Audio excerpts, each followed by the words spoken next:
Hi guys, so this is a story all about how my life got flipped, turned upside down. And I'd like to take a minute, just sit right there. The story of why I am in England. When I was 15 years old, the internet was in its very beginning stages. It was in its infancy. AOL Instant Messenger and ICQ were the main messaging services.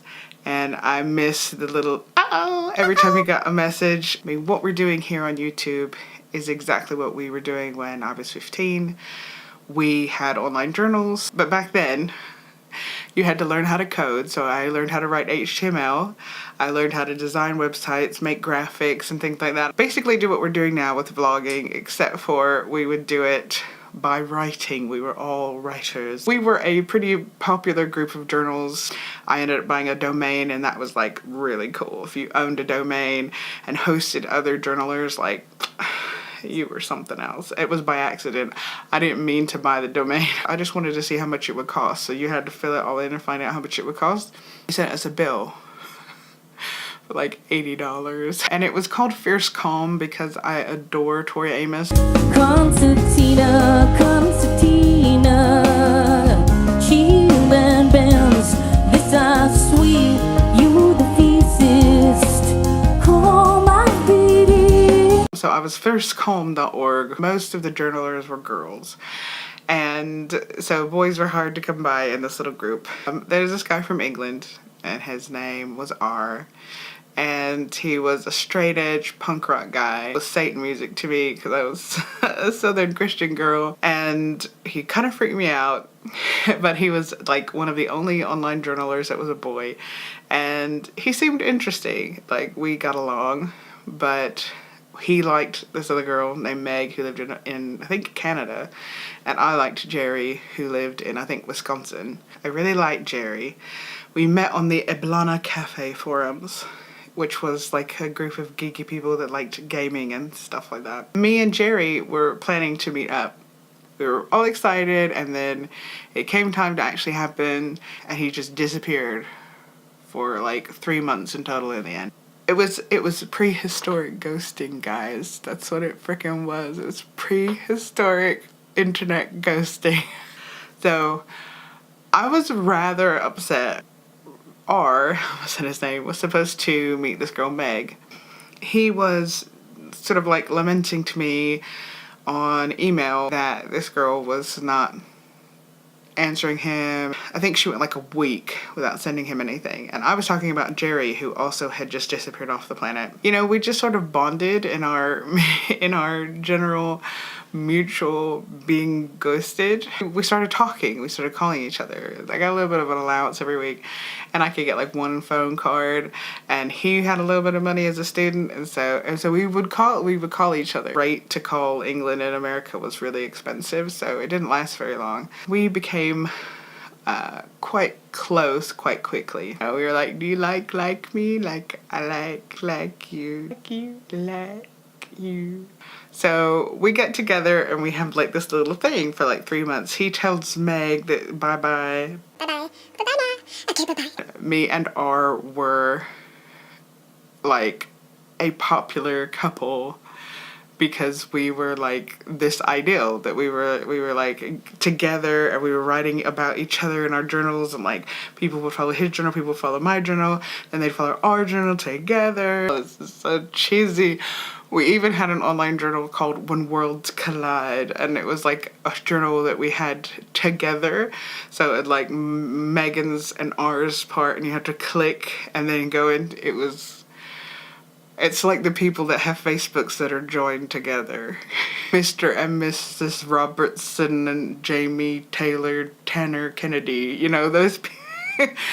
That was on that level. It was bad. I can't help it. I was a teenager. What do you want? Okay guys, so this is me recording this interesting little detour into the web pages that I've been talking about. So this is Fierce Calm, and this is me writing a self-indulgent introduction, and that's me and R right there.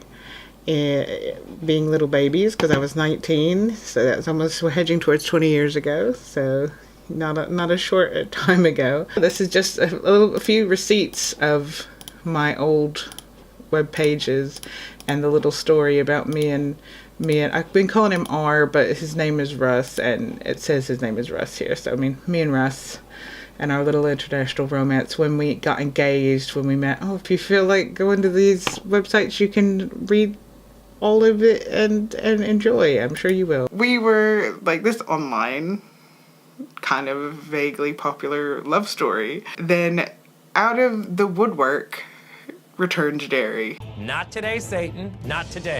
I thought he would be sad, but he would understand because he was like, I did disappear for 3 months. I'm very sorry. He's very, very angry. He's like, how can you betray all the things that you said about how, you know, you wanted to take it slow and have a serious relationship, and now you've just turned your back on all of that, and I believed you, and, you know, I really still like you. And I don't know if I will ever know the full story about what happened with Jerry, because I think something personal in his family happened, but I will never know because he wouldn't really tell me.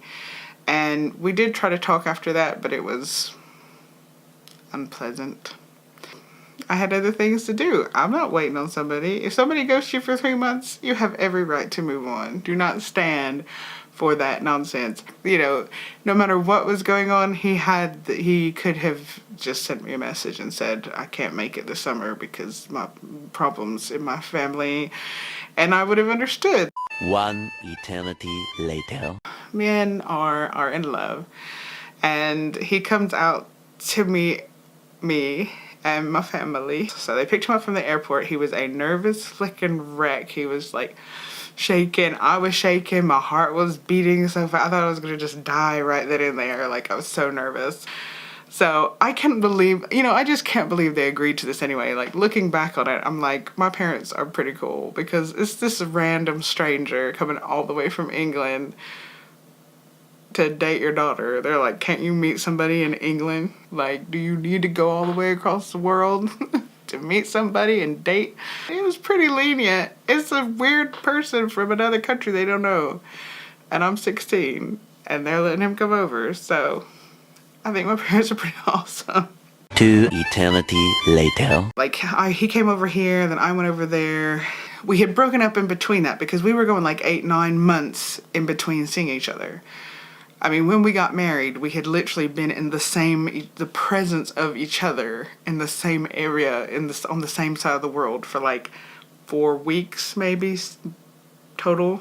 So we were like, well, this is pointless because, you know, there's nowhere to go with this. Like, this has to end. So that was almost like 3 years together, kind of like down the drain. And then the company that I worked for then and still work for bought a company over in England. I wonder if I could transfer. Well, that seems like a way that I can move over here.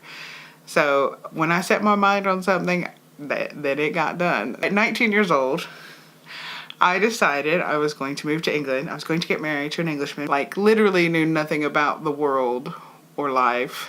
And I was like, I'm going to get this paperwork done. We're going to get married. And this is happening. And I still don't, I look back on it now and I'm like, how the hell did I manage it? I'm very proud of young Megan. Because old Megan manages to work, eat, sleep, repeat. That's pretty much it. You know, I don't have energy for all that mess, man. I was going to school full time, doing a full course load, working full time, having an online long distance relationship, and sorting out my visa and sorting out a wedding. You know, with my parents' help, of course, but like, it's insane. And they said, like, look, this is crazy, but we will support you. We will either help pay for the wedding or we will pay to go out to England, but we can't do both. So I was like, well, we'll get married here. You guys can pay for the wedding. They still go on about how much that freaking wedding cost. It was a Walmart wedding. I had a JCPenney dress on. I had Walmart cake and Walmart deli meat selection. It was the cheapest wedding on the face of this planet, and they still like, we paid $15,000 that wedding. Did you really now? Did you really? I want the receipts, Mom and Dad. I got the visa and we moved out to England. That did not end up working out. He is a lovely person. We are still friends. We send messages on Telegram. We did just yesterday. He takes pictures of his Star Wars figurines set up in real life looking landscapes that he creates. That's like his hobby. And he has a little girl who he is a single father of. And he's just amazing. He's one of my best friends. We didn't work out as a relationship, which you'll hear about that story in the next one. But that is why I'm here. That is the crazy nonsense that led me here. As much as America is a part of me, I don't know. It's just something about England. It's about the people and the humor and the weather. The weather is great.